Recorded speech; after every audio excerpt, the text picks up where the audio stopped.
দেখুন, বেশ কয়েকদিন ধরেই আমাদের এখানকার কঙ্কালী অঞ্চলে যে নেতৃত্ব আছেন আলেপ ভাই, এই অঞ্চলটা কোর কমিটি হিসাবে চলছে। 6 জন কোর কমিটির সদস্য আছে, তার মধ্যে আলেপ ভাই একজন। উনি কয়েকদিন থেকেই আমাকে বলছেন যে আমার বিরুদ্ধে চক্রান্ত করা হচ্ছে, আমার প্রাণনাশের হুমকি দেওয়া হচ্ছে, যে কোনো মুহূর্তে আমার প্রাণের সংশয় ঘটতে পারে। এ ধরনের সংশয় প্রকাশ আমার কাছে কিন্তু করেছেন। তো ওনাকে বিভিন্ন সময়ে আমি আশ্বস্ত করেছি যে ধরনের ঘটনা ঘটার কোনো জায়গা নেই, কোনো কারণ নেই। কিন্তু আজ গত রাত্রে সেটা ঘটে গেল। বনডাঙ্গা পার্টি অফিসে ছিল, আমাদের এখানকার অঞ্চল নেতৃত্ব বসে আলোচনা করছিল। আলেপ ভাই তখন বাড়িতে ফিরেনি। বাড়িতে এসে শুনতে পেলাম ওনার ওয়াইফ এবং মেয়ের মুখ থেকে যে কথাটা, রাত 10টা নাগাদ মেয়েটা পড়াশোনা করছিল, উচ্চ মাধ্যমিক পরীক্ষার্থী, বাড়ির পাশে বোমাবাজি এবং সুদলিও দেখতে পেলাম, বাউদের গন্ধ রয়েছে, বোমা বাস্ট হয়েছে। এ বিষয়ে দ্বিমতে কোনো অবকাশ নেই, এটা না হয় বাঞ্ছনীয়। যদিও 2 বছর আগে নানুর তথা বীরভূম জেলার বুকে আমি বারবার যে কথাটা বলেছি, বাউদের গন্ধ আমরা শুনতে পাইনি, কোথাও বোমাবাজি হয়নি, কোথাও গুলিবাজি হয়নি। কেন হচ্ছে, কী জন্য হচ্ছে বলতে পারবো না। বীরভূম জেলা পুলিশ প্রশাসনকে বলবো, রিকোয়েস্ট করব, এ ধরনের ঘটনা বাঞ্ছনীয় নয়। বীরভূম জেলায় মামাটি মানুষের নেত্রী মমতা বন্দ্যোপাধ্যায় দায়িত্বে আছেন, স্বভাবতই এই বিষয়টার দৃষ্টি আকর্ষণ করার জন্য অনুরোধ করব। অভিষেক বন্দ্যোপাধ্যায়, প্রবীণ নবীন সকলকে নিয়ে বীরভূম জেলায় টিম তৈরি করে দিয়েছেন। সেই টিম আমরা সকলে মিলিতভাবে সংঘবদ্ধভাবে কাজ করেছি। 23-এ নির্বাচনে, 24-এ নির্বাচনে অভাবনীয় রেজাল্ট হয়েছে। মানুষ 2 হাত ভরে মমতা বন্দ্যোপাধ্যায়, অভিষেক বন্দ্যোপাধ্যায় আশীর্বাদ করেছে। তাহলে কেন এই বোমা? কেন মানুষের জীবন সংশয় ঘটবে? কেন আবার কোনো মায়ের কোল খালি হবে? কেন আবার কোনো বোন তার স্মৃতি শুধু হারাবে? এটা বাঞ্ছনীয় নয়। এটা না হলেই মনে হয় যেন ভালো হয়।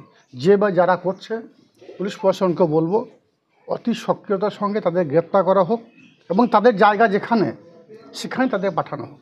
কি আশ্বাস দিলেন? পরিবারের পাশে থাকার আশ্বাস, সব রকমভাবে সহযোগিতার আশ্বাস। যখন পরিবার ডাকবে, তাদের দায় বিপদ আপদে তাদের পাশে বিগত দিনও ছিলাম। আলেপ ভাই আমার দীর্ঘদিনের সঙ্গী, আজকে নতুন আলেপ নয়। বিগত বোলপুর পঞ্চায়েত সমিতির ভূমি কর্মাধ্যক্ষ ছিলেন উনি, পঞ্চায়েত সমিতি বোর্ডে। তো দীর্ঘদিন ধরে এই অঞ্চলটা তিনি পরিচালনা করছেন। স্বভাবতই আমার এখানকার অঞ্চল নেতৃত্ব হিসাবে উনি এখন সবার উপরে আছেন। কোর কমিটিকে নিয়ে অঞ্চলটা সুষ্ঠুভাবে পরিচালনা করছেন, তার উপরে অ্যাটাক, এটাকে কোনোভাবে আমি মানতে পারছি না। স্বভাবতই পুলিশ প্রশাসনকে আরেকবার আপনাদের মাধ্যমে রিকোয়েস্ট করব যে বা যারা এই ঘটনা ঘটিয়েছে, তাদের দৃষ্টান্তমূলক সাজা হোক এবং তাদের গ্রেপ্তার করা হোক এবং তাদের যেখানে জায়গা, সেই জায়গায় তাদের নিক্ষেপ করা হোক। যদিও আমরা জানি এই বোলপুর সংলগ্ন এই শিয়ানমূলক চত্বর এরিয়ায় দুষ্কৃতিকারীদের আড্ডা হয়ে গেছে। নানুর তথা বীরভূম জেলার বিভিন্ন প্রান্ত থেকে সমাজ বিরোধীরা এসে এই শিয়ানমূলক এরিয়ার চত্বরে তারা বাসা বেঁধেছে। তাদের সেই বাসাগুলোকে ধ্বংস করা হোক, তাদেরকে একের পর এক অ্যারেস্ট করা হোক। যদিও প্রত্যেককে ক্রিমিনাল, যদি পুলিশ প্রশাসন আমার কাছে সহযোগিতা চাই, প্রত্যেকটা নামের লিস্ট আমি দিয়ে দেবো, কে আছে, কোথায় আছে, বিগত দিনে কী করেছে, এখন তারা কী করতে পারে। আমি বারবার পুলিশ প্রশাসনকে এ বিষয়ে আরেকবার দৃষ্টিপাত আকর্ষণ করার জন্য বলছি। শিয়ানমূলক চত্বরিয়ায় যারা বর্তমানে বসবাস করছে, আমি সবার কথা বলছি না, একটা অংশ, তারা দুষ্কৃতিকারী, তারা সমাজ বিরোধী, তারা কোনো দল করে না। তারা এভাবে মানুষের মধ্যে বোমাবাজি করে, গুলিবাজি করে বিভেদ সৃষ্টি করেছে। বিগত দিনে বাম জামানায় এরাই ছিল বামফ্রন্টে হারমাদ, সেই হারমাদগুলো এই এরিয়ায় বসবাস করছে। একটু দৃষ্টি আকর্ষণ করার জন্য পুলিশ প্রশাসনের কাছে আমি রিকোয়েস্ট করব।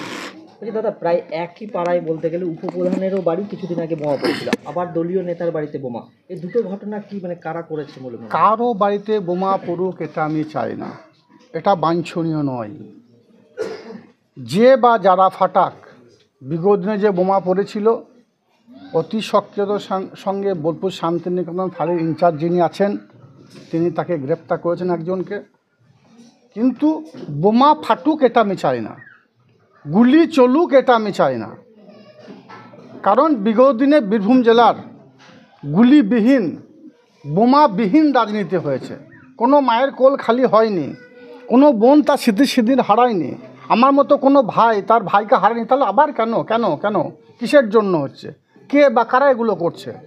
পুলিশ প্রশাসনকে দেখার জন্য বলবো। ঠিক।